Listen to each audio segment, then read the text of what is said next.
Good morning and welcome to Donor Advised Funds, the Swiss Army knife of gift planning.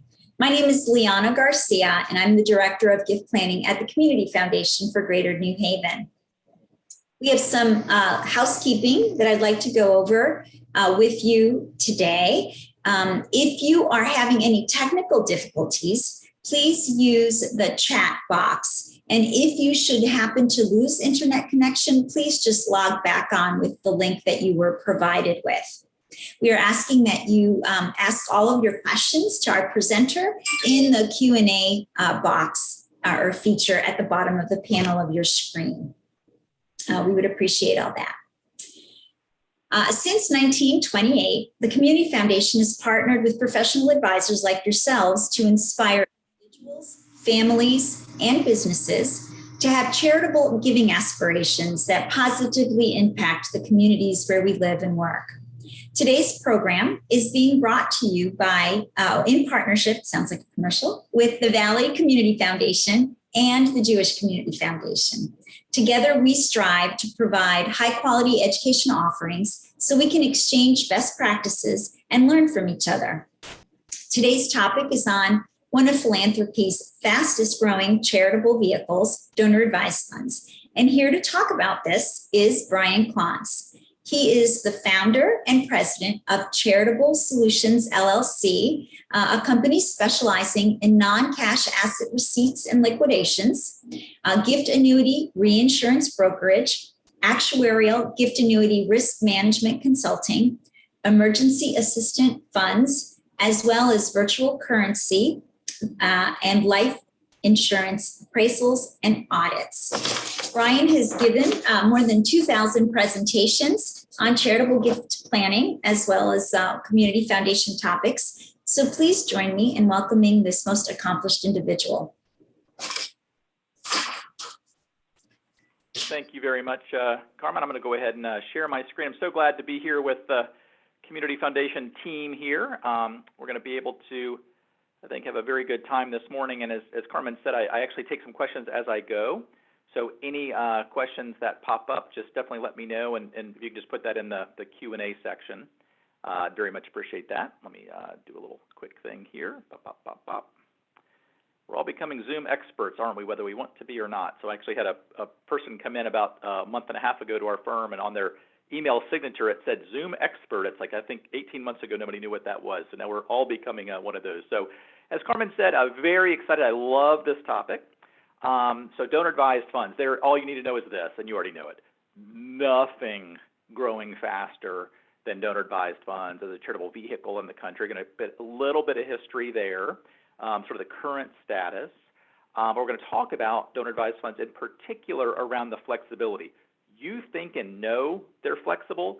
After the end of this, you're going to think, oh my gosh, I had no idea. They are crazy flexible. And so your local community foundation, Jewish Community Foundation, Valley Community Foundation, obviously Greater New Haven, have the support expertise team to be your partner for your clients during life or at death. If they're planning something or selling something and they need a flexible vehicle, the donor advised fund for many can be an optimal choice. So that's what we're going to talk about. I will jump right in. Now, one thing I do before I get started, because I've got advisors on the phone and I'm an advisor myself, and so I've got some, I think very interesting, hopefully preliminary data around advisors and the relationships to their clients relative to charitable giving. And so I'm going to go through 3 or 4 slides. It'll seem like I'm not want to say I'm yelling, but I'm sort of getting excited. I'll say that. But the relationship about asking the right question and the right way at the right time to your charitably inclined clients can change both the dynamic and relationship, as you know, with you and your clients, but also your local communities through your community foundation partners. And so just a couple quick slides. I hope this is interesting. I found a couple of these incredibly interesting. And so the first one is, this is the Bank of America Merrill Lynch High Net Worth Philanthropy Study. They do this every 2 years. It's a longitudinal study. And I love this particular one because it was a 2010 study. And you look at from the 2016, they go back 2010, and they look at the 2009, so sort of the low point of the Great Recession, and they asked, so it's 2009 collected data, 2010 released, They asked high net worth households, who did you consult with prior to making a charitable gift? They define high net worth households as anybody with $200,000 or more of household income or $1 million or more of net worth, excluding their primary residence. So $200,000 of income, $1 million net worth, less the house. And you can see here, you go back to 2006, let me see a little pointer, there it is, orange, accountants, 26% of those households sought the advice of their accountant. By 2010, 67% went to their accountant CPA for advice. Attorney, 1640. Financial wealth advisor, 1640. Every other category went down.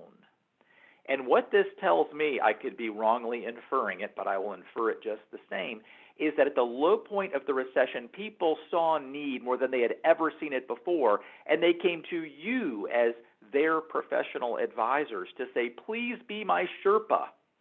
I want to make sure I'm okay in this craziness, make sure my kids are okay as appropriate, but I see need. Help me, guide me on how I can respond to that need and make a charitable gift. Never seen this in my career, that amount of uptick. Number two, I used to have hair. I promise you probably don't believe me. I had so much hair I'd have to pay someone like every 2 to 3 weeks to cut off my excess hair. Haven't had that happen for a long time. But the point is this is where all my hair has gone. I've done this 28 years, and this slide hasn't moved in probably 20 different iterations of probing around this data, asking this high net worth household who initiated the charitable or philanthropic conversation. 90% has not moved since the early 90s of these households said, I had to bring it up. 10% said my advisor brought it up. And so if one thing I could do, again, this is not yelling, it's strongly suggesting, to, again, raise the question, right time, right way. And my next slide will be the exact question. I always, when I do this talk for advisors, and I get it, some advisors will come up sort of at the end like, well, actually, I always ask the question, and it's great, and I collect the questions. I had one person, I'll never forget, this was in Miami. I know this is being recorded, but whatever. In Miami, and he came up and he said, oh, I always ask the question. I said, oh, well, I collect the questions. What do you ask? This is a quote. He said, oh, I just ask all my clients, you don't want to give any money away to charity, do you? I'm like, I would say no to, like, put some sugar. I thought he was joking. He's like, no, that's kind of the question I have. I'm like, oh, my gosh. So asking the right question in the right way. Other advisors will say, oh, I always bring it up. And I say, this data point has never moved. So you must be bringing it up in such an obtuse, obscure way that your clients don't even know you're raising the question because they never remember it. So asking the question proactively is part of the planning process. So this piece I find very interesting. This is a 2013 study, and this is tax benefits as motivation for charitable giving. This is a U.S. trust study of high net worth clients, and I love this one because they actually ask the advisors to their own clients. They ask the advisor the question first, then they ask their clients of the same advisor to see where there's potentially a disconnect between perception. So here you see high net worth individuals would reduce their giving if income tax deductions were eliminated. Their clients, 45%, half, said, yeah, that probably would be the case. The advisors to those same clients, 80% said, yes, they would reduce it. You can see the rest of this without me reading it. Estate tax eliminated, only 6%. Now, these are aspirational. Who knows what they'll do? But aspirationally in the survey, 6% said they would reduce their charitable giving if estate tax were eliminated. You see 40% of their advisors said that those same clients would, and tax burden is the primary motivation, or at least a motivation. 10% clients said 50%. Huge delta between the reality of what clients' perception is around charitable giving and from the advisor side. The next piece, same study, very interesting. They then asked same clients to the same advisors, why don't you give or give more? The big three, I love this slide. It's painful to review as an advisor in the charitable space, painful. But I love it because it's just so clear the disconnect again between priorities. So you can see here reasons why high net worth individuals don't give or don't give more. Number one, my gift will not be used wisely, hence why people partner with their local community foundations. Lack of knowledge or connection to the charity. Number two. Number three, fear of increased donation requests. We're on the radar, we're going to get hit up. Then, same advisors to these clients. Why don't your clients who just answered the survey give or give more? Number one, I know why. I'm the advisor. I know my clients. I'm being bad. They would not have enough money to leave heirs, not even in the client side.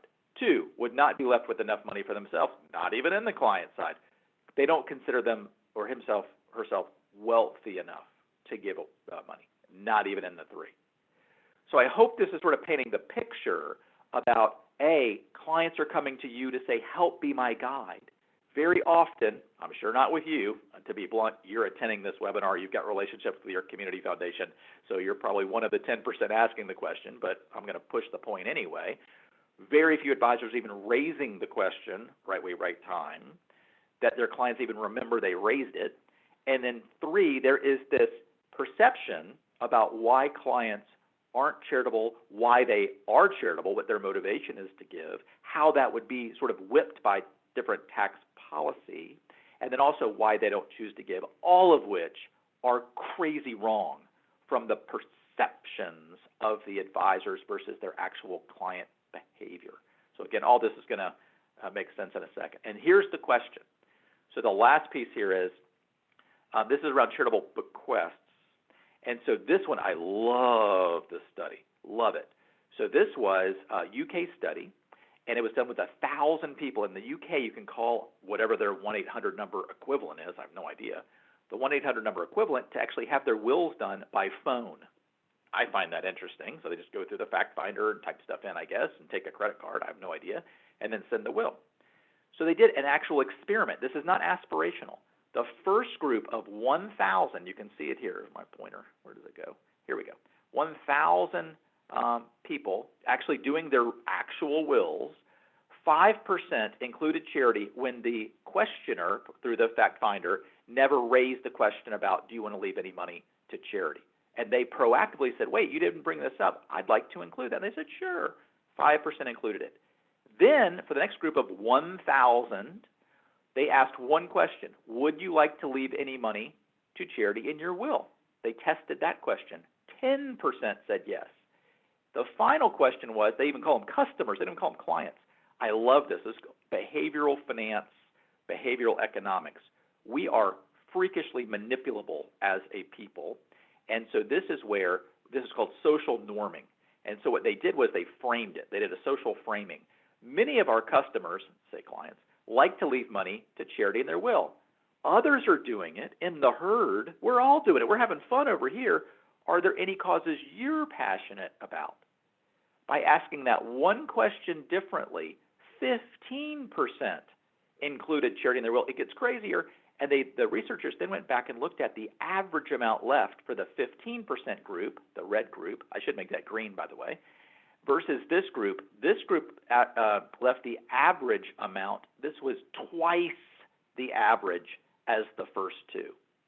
That's called a 6X. 3 times more people are doing it by asking one question. And this is the academically tested question. So all my advisors always ask, what's the right question? This is it. Nothing more clever. Many of our clients like to leave money to charity in their will. Are there any causes you're passionate about? 3 times more do it at twice the average. So 6 times more, 6X, going to charity otherwise. So I thought that'd be at least helpful as an initial sort of framework for what's happening in the professional advisor landscape. There is nothing that can help your local community foundation grow faster than the partnership that it has with its professional advisors, being advocates for charity. It doesn't have to just be for the community foundation, but many do because of the flexibility that it offers, the local knowledge that it offers, the support that it offers. And that's why many professional advisors have deep relationships and long-term with their local community foundations, particularly around donor-advised funds. So here we go into that topic, which I know is why you're here. So 2019, here's the landscape. Very interesting what's happening. Donor-advised funds have been around since the 1930s. 1932 was one of the earliest ones. I find this interesting. If you are tax geeks, you may or may not. But at least until 1977, it was not clear in the tax code, could community foundations, Jewish Federation's foundations, raise money from living donors. Nothing in the tax code said that that was possible. So there were a few. The very first one actually was a Jewish Federation, Winston-Salem Community Foundation in North Carolina, were very early adopters for this thing called a donor-advised fund. And many within the field, I've actually seen some of the memos, are kind of funny, frankly, thought they were the rogue foundation, like, you're going to jail. You can't do this. Tax code says you can't do this. And they said, well, tax code says we can't do it, or doesn't say we can't do it. So, but donor-advised funds have been around forever. You can see here, when I say exponential crazy growth, 470,000 existed individual funds in 2017, went to 728, went to 873, and the new data is going to be coming out here very soon for the 2020 data, but we're thinking it's going to be around that, almost 1 million donor-advised funds. You're talking about 469,000 to roughly a million, talking about a 3-year turn, growing 100% in 3 years. These are not vehicles, as you know, that have been around for 5 years. This is not early growth story. This is late mature growth story, accelerating like crazy. So it's really democratization of giving around the donor-advised fund vehicle. 142 billion in assets. Let me get my little pointer. I don't know where it goes. Total, 39 billion in new contributions. Here we go. 39 billion in new contributions. That's a lot. 27 billion in grants, which if you take the payout rate based on the independent foundation, people can argue whether that's appropriate or not, but you take the payout rate for this year based on the assets from the end of last year, that's what private foundations do. That would be a 22, not 2.2, 22% payout rate for those assets. So I want to take a half a second to go a little bit crazy. There are a number of proposals around donor-advised funds and whether different organizations should have a preference for their advised funds, for different terms of donor-advised funds. But most of the theme is around, we think donor-advised funds are a place to hoard assets, and you're getting a deduction today for what may not be spent out as quickly as policy people would suggest tomorrow, or certainly the next year, and so on. I go crazy. I know this is being recorded. If you want to send this to the IRS or to some of the I don't care. I go insane. What do private foundations give away each year? What is their requirement? Everybody's like, oh, 5%. Kind of. They don't give out 5% because they pay people literally on this phone. Your attendees, there's a CPA on this phone every year that will do a very large set of calculations to back out all the administrative expenses and other things. So it's not 5%. CPA, I want you to be this 4.7261% so I can meet my qualifying distributions requirements, but I can back out all these other expenses to do that. When you create a floor, this is, again, behavioral finance. That's why I brought up that other slide. There is nothing humans hate more than being told what they have to do. We hate it. We're going to rebel. We're going to pay people on this phone to help us rebel. We do not want to do that thing that you're telling us to do. So donor-advised funds have no payout requirement. You see the picture I'm painting? None. You can give out whatever you want. They choose voluntarily in the aggregate, whooshed, to give out 22%. I'm a math guy. I'm an actuary by background, at least academically. All you need to know is 22% is greater than 5%. But we're going to hone in on that 22. We're going to get all hot and bothered about the 22. We're not going to say anything about the 5. It's like, focus on the 5. No. We're going to focus on the 22. It's insane. Many of you probably remember when Tipper Gore, great idea, Tipper Gore, a long time ago, had a crusade. It took years. She put so much time and effort into it around having the explicit lyric sticker on CDs or music. Horrible language going to young kids. Nobody wants that. It was like, I'm for that. Nobody's saying that. She spent all this time, many of you remember, like 84, 85, something like that, and got it through Congress, pop balloons, pop champagne. This is helping to protect America's kids from this horrible language, which it was. Everybody agrees it was horrible. So what happened? Behavioral Finance 101. What happened was they took the CDs, they stuck the sticker on them if they met certain objective thresholds about how many bad words were being used or the particular kinds of words, and they put it in a key, locked in key, behind the desk, okay? What happened? The sales of explicit lyric CDs went up almost 40% more than those that didn't have the sticker, so much so, this is not a joke, Google it, look it up, that you would have an artist in the middle of recording. This happened, and they said, I know these bad words aren't in your song. Get them in your song. We have to have the sticker or this won't sell to teenagers who want to buy the things that you have to get by lock and key.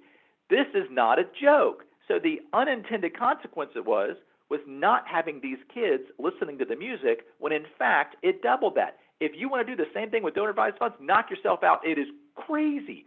The second you say they have to give away 5%, they're all going to floor it. It's a mental floor. Boom, they're going to go down, and then they're going to fight why they have to give the 5%. Versus opening it up, and it's 22%. And I'll even need a little bit more. A lot of donor advised funds, in particular, older community foundations across the country, have endowed donor advised funds. Some community foundations only have endowed donor advised funds. What does that mean? That means they're subject to the payout requirement or the spending policy of the board. What does that mean? It's 4%. So within all the donor advised funds, there's a pretty big chunk, I guess 5 to 10%, maybe 5%, that are jammed down to the 4 to 5% spending policy, which is totally fine, but that actually is dragging down the 22% average, maybe by a point or two. So in fact, this is understating for those donors who can actually give away from non-endowed donor advised funds. It's crazy. But anyway, people get all fired up. They're trying to get stuff through. Number of proposals around the payout rate. You can see where I maybe stand on that suggestion. A little subtle, I know. So I'll digress. I got to calm myself down. I get very fired up. Okay, so average funds. And what I would say too, last little needle point, the big issue is you're taking a deduction today for grants that go out tomorrow, and it may be delayed for a while, or it's not in as fast of a payout. What is an endowment? What is a scholarship fund? I can make a donation today to one of your local community foundations for an endowment, or for an agency or nonprofit endowment, or for a scholarship fund. And when do I get my deduction? Today. When does the money go out? At 4 to 5% in the future each year. Be real careful about this slippery slope, because if you're fired up about 22% payout, not getting the deduction up front, all endowments are much worse. They're giving out 25% of what donor advised funds are. You get the point. That is not a big jump from lily pad to lily pad on. Now, why would you get an upfront deduction for endowments? Why wouldn't you just get a deduction when the actual payout occurs? And that's at least what some policy people, I'm not saying that's right or wrong, but I'm just saying that's where things are going. So anyway, average fund size, $162,000. And from 4%, when I talk about exponential growth, it's not just this. It's not the crazy number. It's the proportional amount. 2010 total donor advised fund giving 4%. Now it's almost 13%. That's 2018, and that's going to be probably 15% by 2020. Crazy fast growth. So, which concerns, I get it. It concerns the policy folks. Okay, so we're going to go into some case studies here, which is why you probably joined. We're going to spend about 30 minutes or so. I have 8 case studies. I will never get through 8 in 30 minutes. So I've got 3 that I like, and so we're going to go through about 3 of these, and so have time to go through that. I hope will be most helpful to, again, talk about how donor advised funds and their flexibility.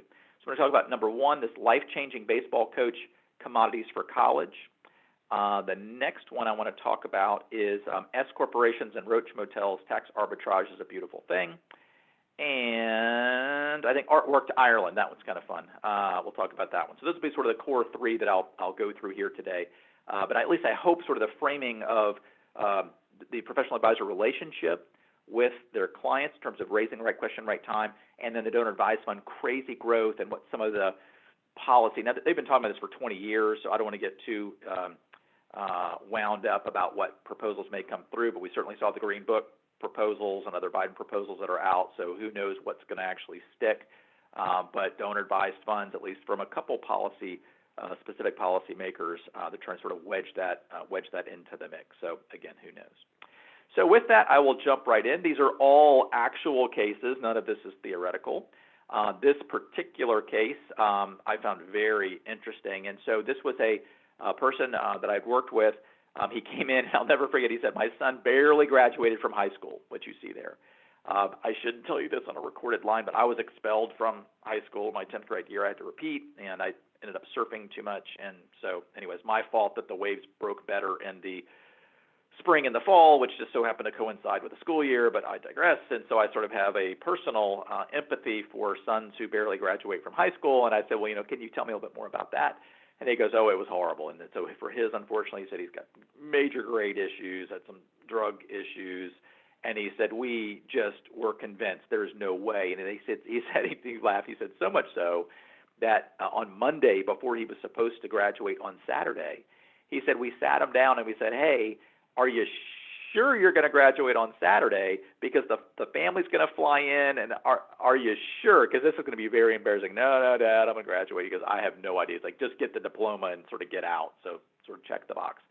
So we went to a very small, in Nebraska, very small university, and would walk on for a baseball scholarship. So walked on, ended up getting a scholarship, and I hope everybody on this call had somebody or has had somebody in their life that said something right way, right time that changed things. And this dad said, the coach changed my son's life. He goes, I don't know what he said, but that fall was crazy bumpy. He would walk on for baseball in the spring, and by, he said, April, I had a new son. He said the coach just connected, just something happened. And he said, I want to do something to honor the coach. Son ended up going to, after that, for graduate school at Princeton, ended up becoming a vice president in his father's commodity trading business. The father had 3 seats back then on the New York Mercantile Exchange. That's since merged, as you know, with the Chicago Merc. But he had 3 seats on the exchange, and he said, I'd like to be able to create a fund to honor the coach. And I've called the coach, and I said, what can we do? And the coach was very flattered. And he said, I'd like to create some kind of scholarship fund. And the coach said, that'd be great. And I could be able to have more scholarships that, frankly, I can find more of your sons that are out there. And the father said, that's exactly what I want to do. And so you can see here, we said, well, how best can we sort of figure this out? And I said, I've been practicing for a while. I said, well, you know what? Call the school and just set up a scholarship fund. And he said, well, A, I don't know if they'll sort of do that, but B, most importantly, he said, and this was his question, not something I brought up. This was a teachable moment on me. He said, you can see here, what happens when the coach retires? He said, and he's a really, really good coach. Coach was like in his early 60s. He's like, he's a really good coach. He could get hired by somebody else. But now I've got a scholarship fund at a school that the coach isn't even there. I'm honoring a coach that's not there. That doesn't make sense. I'm like, yeah, it kind of makes sense to me. And again, he said the school will have no idea what to do with a seat on a New York Mercantile Exchange. I didn't even know what those were. I mean, from an asset stage, like what is it? It's kind of like a country club membership is kind of what it is. And he had 3 seats, $85,000 roughly was his lowest cost basis. Highest cost basis was about $140,000, and they were selling for $1.49 million. Blind bid offer on the actual NYMEX website. And he said, and I'd like to be able to give one of the, I don't need all of these seats, I'd like to be able to give one of those to fund this. So he said, okay. So here we go. Not a lot of boxes here. Not super complex planning. But he said, why don't I just create a fund at my community foundation? It's a donor-advised fund for the family. And I will contribute a seat on the New York Mercantile Exchange. You can go through that for 20 minutes, which you don't want to do, but it got pulled off.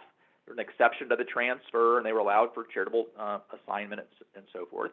So he got a full fair market value deduction for that seat based on the qualified appraiser doing a qualified appraisal after we had already sold it in about 48 hours based on the blind offer. And so roughly $5 million went into his donor advised fund. We used the lowest cost basis, the $85,000 one, put that into the donor advised fund. It didn't get sold in 48 hours, so now he's got $1.5 million now in his fund. And then here's what he did. Crazy flexibility, not a lot of tax complexity here. He would call the coach each year and said, hey, coach, hope you're doing well. Let's do a little quick catch up.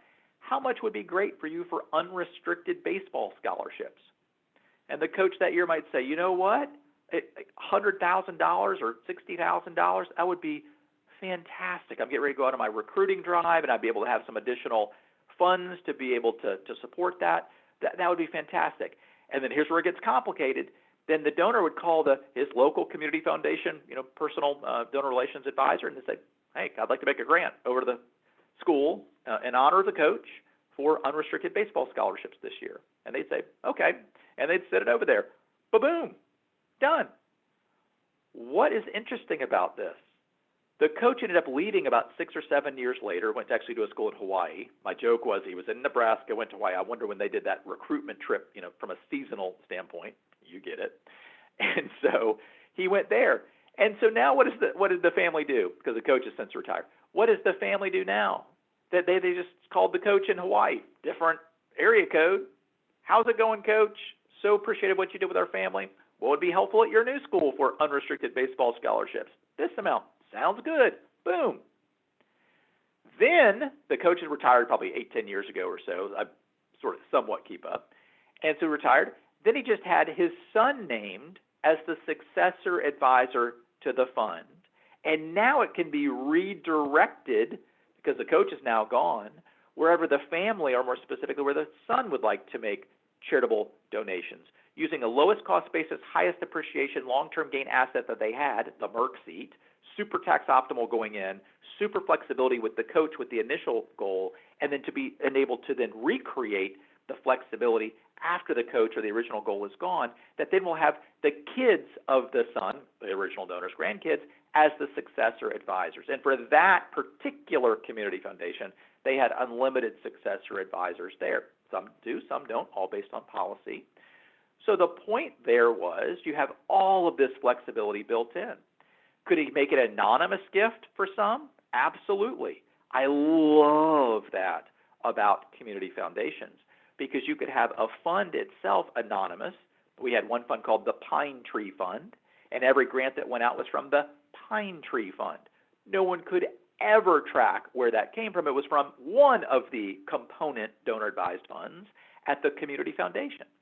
It's on the 990 tax return that the community foundation files, but not specific to the donor that created that, nor specific to the fund where it came from. So you're able to make anonymous grants, or I've got a donor-advised fund myself because I love them, the Clontz Family Fund at my local community foundation, and probably 90% of their grants are like, please make sure they know it's from the Clontz family so they'll stop calling me, and I'm a fundraiser, so that even drives me a little bit crazy. And for the other 5% going, I'd like to make a grant here, but I don't necessarily want to be put on the list. In particular with religious or faith-based, like your Jewish Community Foundation as an example, in many cases they might say, I like sitting sort of at the back of the synagogue. I don't want to be hugged by the rabbi during, high holidays. I love what they're doing. I love the capital. I've been giving, let's say, $1,000 or $5,000 a year anyway. I want to do that. I want to show participation. I want to show leadership. And when the capital campaign comes up, I'd love to give $20,000 toward that because it looks so good. But if I give $20,000, I'm going to go right back down to $5,000 after. I don't want to get the big hugs. I want to stay off the radar. The $5,000 that goes, that's from me. Make sure they know it's from me. The next one from the Clontz Family Fund, have that go out anonymously. And now I'm able to give more than otherwise I would, but for that flexibility. Very, very underappreciated component or feature of a donor-advised fund. And that's it. So that's the commodities for college piece too. So next one is artwork to Ireland. Thankfully, people buy modern art. You can see that I'm not art appreciative as I should be, frankly. But especially modern abstract art, I don't appreciate. So generally. So this case, it was a New York client. He had multiple pieces of inherited art, inherited it from his grandmother. He did not, actually from his mother. He did not like the art either. So let's just start there. He's like, I don't like it either. It's in storage. He was in his early 70s, and he said, look, this was actually in 2009, 2008. He goes, I'd like to be able to give art to, in this case, it was actually to a synagogue, but I'd say to a local church. And I'd like to be able to do that while I'm still alive. And so, very important. So in the tax code, the holy grail of all charitable planning is the lowest cost basis, highly appreciated, of course, long-term gain property. So obviously, publicly traded stocks that have appreciated a lot, real estate, privately held business interests, all those things, magical as it relates to optimal and optimized charitable giving. Tangible personal property, totally separate section of the tax code, blah, so very complex. This is true. I'd rather deal with an S-corp with ostriches in Ireland. This is true. I can deal with that versus a bag of coins.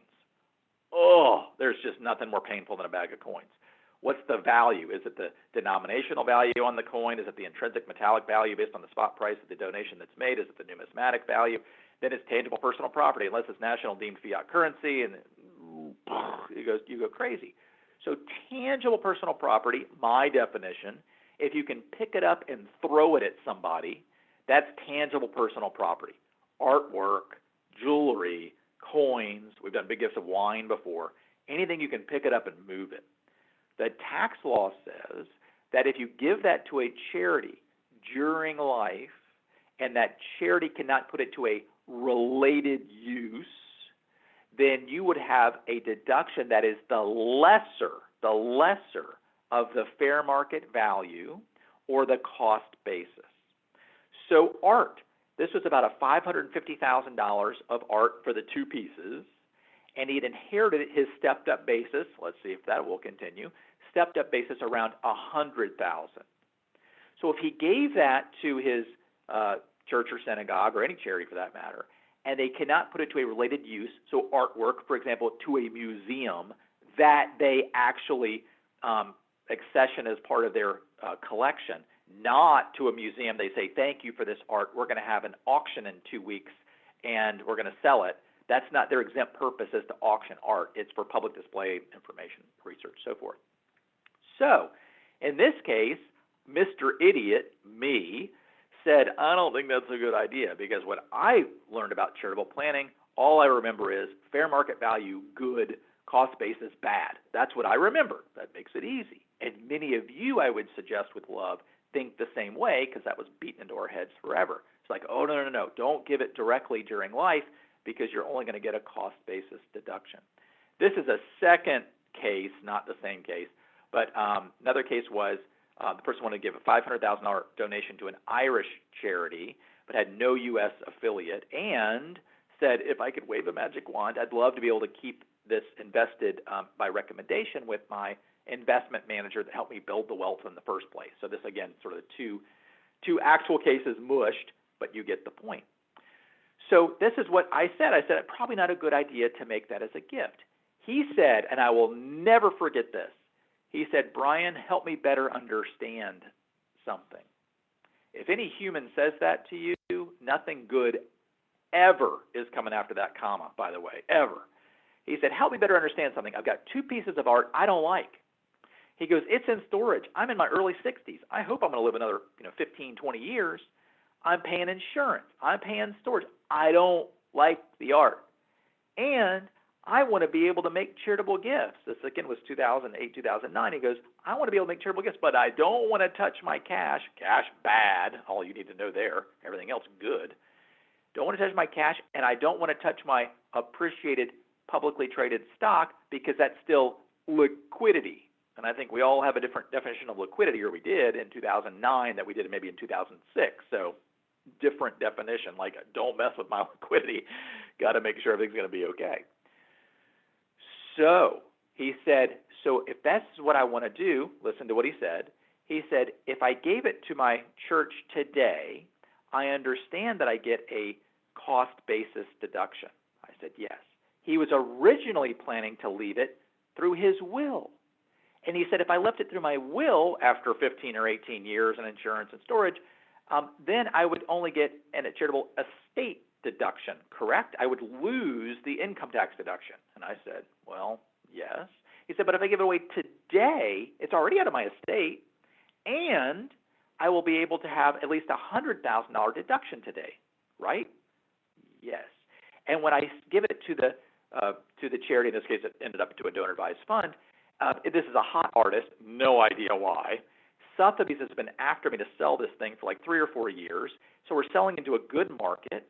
I have no collectibles tax, which is 28% federal. That was never lowered, plus New York state tax, plus New York city tax. He goes, all that goes away, right?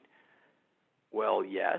And I don't have to pay storage for 15 to 20 years, and I don't have to pay insurance for 15 to 20 years, and I get rid of art I don't even like, and I'm now using this asset to fund these charitable goals that I have versus cash or appreciated stock. Why wouldn't I want to do that? And I said, very thoughtfully, I don't know, that sounds really good. He pulled a teachable moment on me, and I'm glad he did. So here's a quick, and I want you to sort of think about this.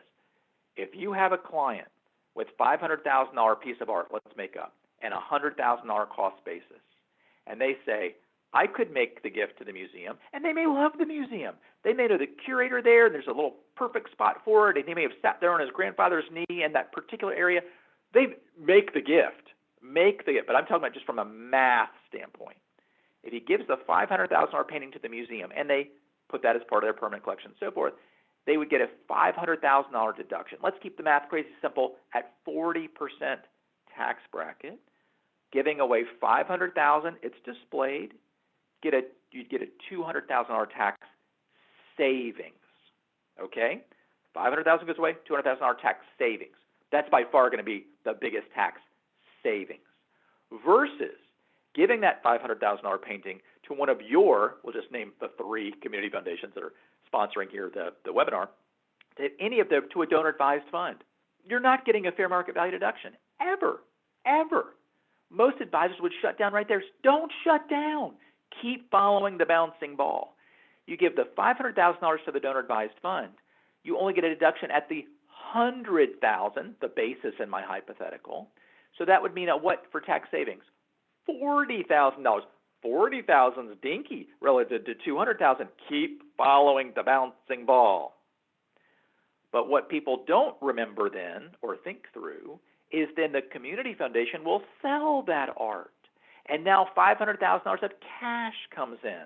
And when all the dust settles, option A, painting a museum that they may want, I'm just talking about the math, painting in a museum and a $200,000 tax savings versus painting to the donor-advised fund, $40,000 tax savings, and then a $500,000 donor-advised charitable bucket that they can use to make charitable gifts to all the public charities in the entire country, plus international as well if they want to. And now if they're charitably inclined anyway, now they're not giving cash, they're not giving appreciated property out of their left pocket, they're using their painting proceeds bucket to be able to make gifts.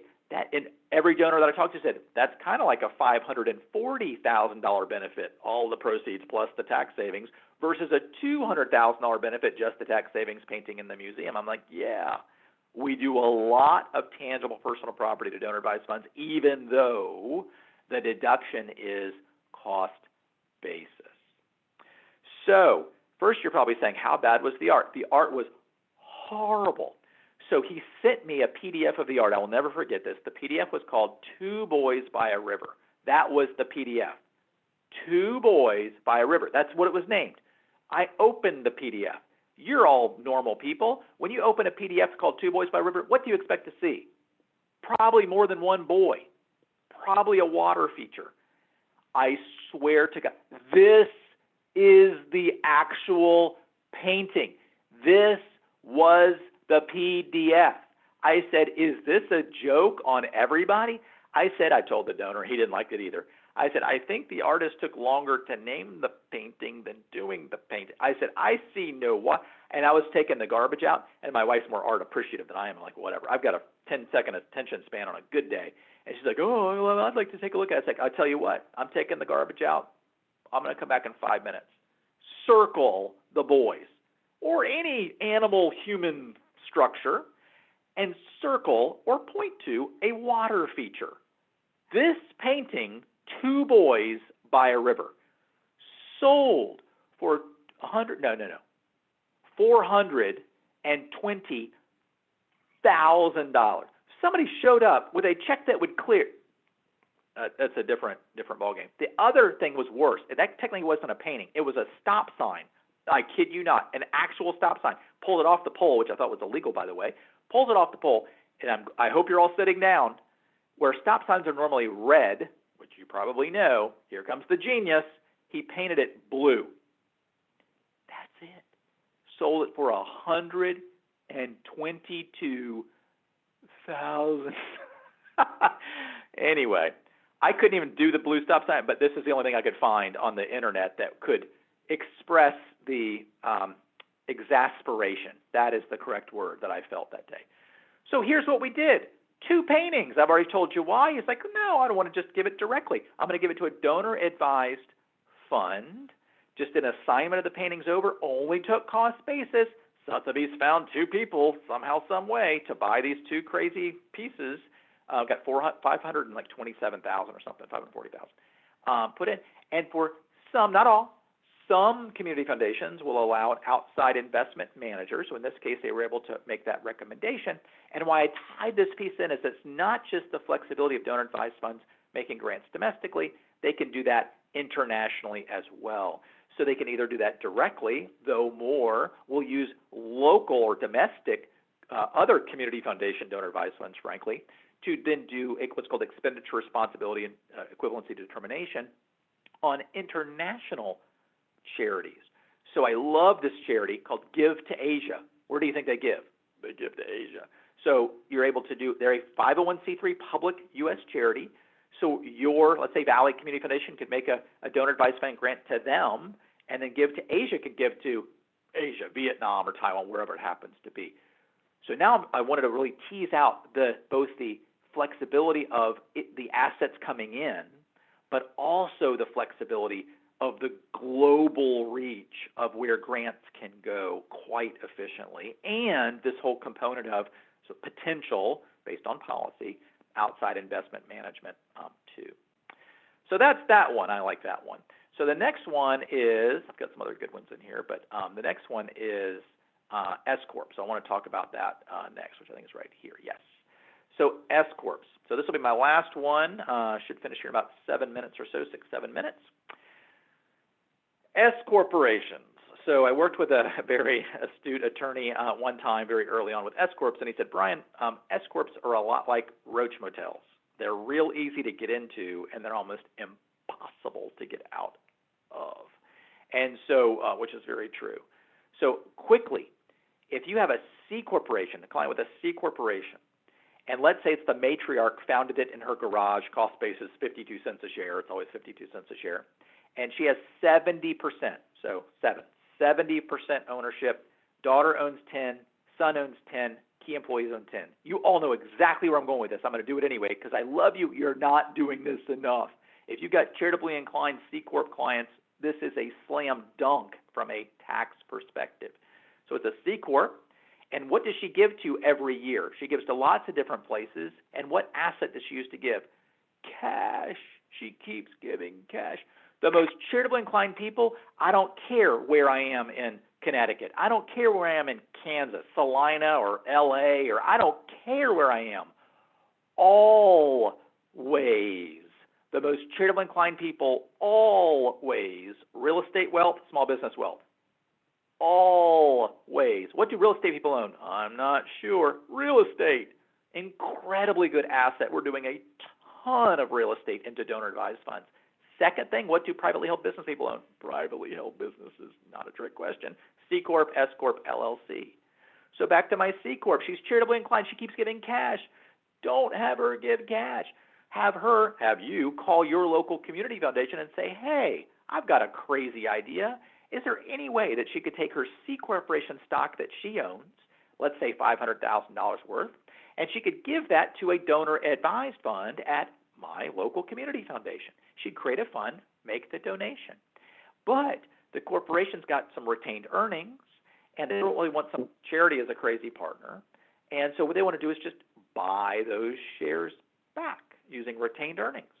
So she makes the donation, takes a full fair market value deduction for the lowest cost basis, highest depreciation asset she has, all out of the estate for estate tax purposes. Magical, magical, magical.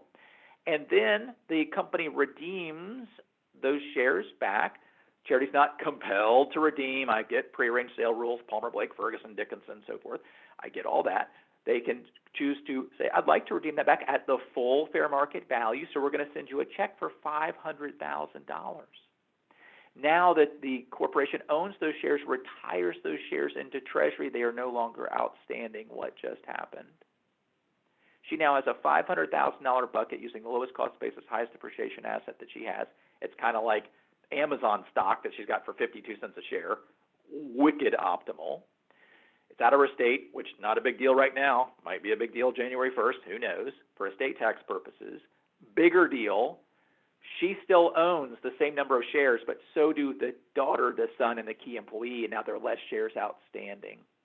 So it helped facilitate, accelerate business succession planning using a charitable strategy. That's called a charitable stock bailout. There's even a name for it, and it's been around since 1969. And many community foundations do 20 to 30 of these a year. It's like a machine. Make the donation. Could she still make that contribution with your counsel over to the community foundation with a new investor buying in? So before they buy it, yes. Prior to a merger acquisition, yes. Prior to an existing investor wanting to buy more, yes. Prior to a financing round, yes. Prior to an IPO, yes. Any exit, you can make the donation first, as long as it's not, again, prearranged too far from an assignment of income perspective, and it works well. That's C Corp. You should be doing more of that. S Corp, different. S Corp is when that goes over to the charity has to take a carryover adjusted basis from the donor. We'll say 0. Because still gets a fair market value deduction, most always, there can be a little adjustments there.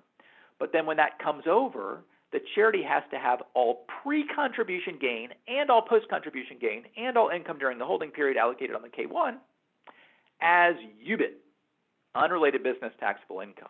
So what does that mean? In this case, we have an investment advisor. About a quarter of these we're doing, I find so interesting, are the actual RIAs. It's not for their clients, it's for them. We're doing a huge amount of succession planning for RIAs. They're not giving the whole thing away. They're giving 5 or 10% away before the new junior partner buys more. And that's exactly what happened here. We're doing a ton of these. So in this case, state income tax rate, 13.3%. Ugh, California. You thought Connecticut was bad. Woo! I like California. I don't like it 13.3%. So that's $1 million surcharge, income surcharge and so forth. But that's just her state income tax. This is a big financial planning firm. Very charitably inclined, wants to be able to use S Corp, wants to do an unrestricted fund, could be donor advised just as easily, and then also a contribution, which she did actually through her donor advised fund to a consumer credit counseling. She was on the board. 0 basis. This can work well. So let me go through this. So if the stock is given to a community foundation or any charity for that matter that is in corporate form, then they have to pay all corporate income taxes, federal and state. The solution for this, and we do a ton of these, is for a donor advised fund in trust form. Public charity, donor advised fund sponsor, only doing donor advised funds. It just happens to choose the entity that is a trust on the 1023. So here's how that works. Ours is in Nevada. There are multiple ones. Talk with your community foundation folks too, but no state income tax in Nevada, as you know. So that's we're going to talk about arbitrage. I love it's the best word in the English language, and it's French. It's great. Arbitrage. So the first arbitrage is when she makes the donation of $500,000 over to this trust form, public charity, she gets a full fair market value deduction, just like C Corp. But then they take a zero basis over, carryover basis, and let's imagine they sold it the next day. They then have, at trust rates, are taxed like an individual for a long-term gain. We're at 20% rate, okay? So that's the first arbitrage. Not as big as it used to be, but the difference between corporate tax rate and trust rates. Dinky difference now, but different. Second, assuming this is a share sale and not an asset sale, I won't go through 338H10 elections or F reorgs, all that good stuff. If this is just a share sale, then you're able to have no state income tax, arbitrage number 2, and no 3.8% tax. All that goes away. Here comes the biggie. Oh, it's glorious. It's glorious, glorious. Because the trust is taxed like an individual, on its 990T, which is its UBIT tax return, it's trying to calculate what its tax is. There's this glorious box, and the box says, have you made any other cash contributions to other public charities? And you say yes, because most all these charities are giant donor advised fund flow-throughs. So we could take it in, for example, we have a charity, as I mentioned, we take it in, and then we send it back to the Community Foundation for Greater New Haven, or to the Valley Foundation, or the Jewish Community Foundation. That's another charity. We then get, like an individual, up to 60% of AGI deduction for our grant of cash, once it's sold, to another charity, to a donor advised fund there within one of your local community foundations. So our 20% tax rate becomes 8%. Super, super good. 8%. All you need to know is this. S Corps are in play, 100% deduction, 8% tax. And under the CARES Act, you can now get up to 100% AGI deduction as well, just through the end of this year. So it's like buy now kind of deal. So with that, I will close. I know Leanna's just hopped on, but this is the big theme. Asking the right question the right way at the right time to your clients. I gave you the exact question to ask. Your clients expect you to make that conversation, to raise that question. How donor advised funds are growing like crazy, and hopefully these 3 case studies sort of teased out the incredible flexibility of assets, of timing of flexibility, the anonymity piece, and to work with your local community foundations to do that. So with that, thank you very, very much, and Leanna, I will turn it back over to you. Thank you, Bryan, and thank you for that wonderful summary. We do have 2 questions. One is if you have an opportunity to discuss qualified appraisal requirements for donations of privately owned stock. Yeah, so very quickly, I want to give you guys some time too. And any questions you have, you can email me after, and I can certainly send that out, and maybe the community foundations could send that out to everybody who's attended as well. The quick thing is it has to be a qualified appraiser doing a qualified appraisal outlined in publication 561. It's the one thing that the IRS has done a very good job of putting bullet points on, so it's crystal clear. That can be done as early as 60 days prior to the donation, but as late as the time the donor files his or her return for the year of the gift. Should have until October 15th, 2022, assuming you extend your 2021 return. Bottom line is you got a ton of time to do it, but don't mess around with qualified appraiser and qualified appraisal rules. And then the other question was, are there any proposals currently to change the IRA charitable distribution to donor advised funds? No, we're trying to. There's a legacy plan. There are a couple other things that are going on. Lots of different proposals, as we all know. But that is definitely a hope to be able to allow donor advised funds to do that, and or life income gifts. So that's one of the legacy proposals, is that those could go to CRTs or CGAs as qualified charitable distributions. All you need to know is this: your community foundations don't only offer that donor advised funds are great, but your community foundations offer lots of other types of funds that qualify as qualified charitable distribution, qualifying grants. So that's the bottom line. So with that, I'll turn it back over. Thank you. And I'd like to introduce Lisa Stanger, the Executive Director of the Jewish Community Foundation, and Sharon Closius, the CEO of the Valley Community Foundation as well, to say a few words and to thank you. So, Bryan, good morning, and thank you everyone for joining us this morning. Bryan, we love your enthusiasm, and one of the big things I think you really touched upon are all the different assets that people can use, because in our area, I know I've had people talk to me about their baseball collections and other items that they have that are treasures in their homes, and being able to turn those around into using them to set up a fund. So I really appreciate you touching upon that and being with us this morning, and all of you who are out there. So thank you. Thank you. I'm Lisa Stanger. I'm Executive Director of the Jewish Foundation of Greater New Haven. Thank you to all who attended and our professional advisors. The Jewish Foundation, the Community Foundation for Greater New Haven, and the Valley Community Foundation together distribute tens of millions of dollars every year in this community and beyond. And the impact we make is really made possible because of our partnership with professional advisors. So you are part of that. You are our partners, and please consider us a resource to help you with your practices, to help you with your clients. And together we really do make a difference in Greater New Haven, and we really appreciate that partnership. And thanks for attending.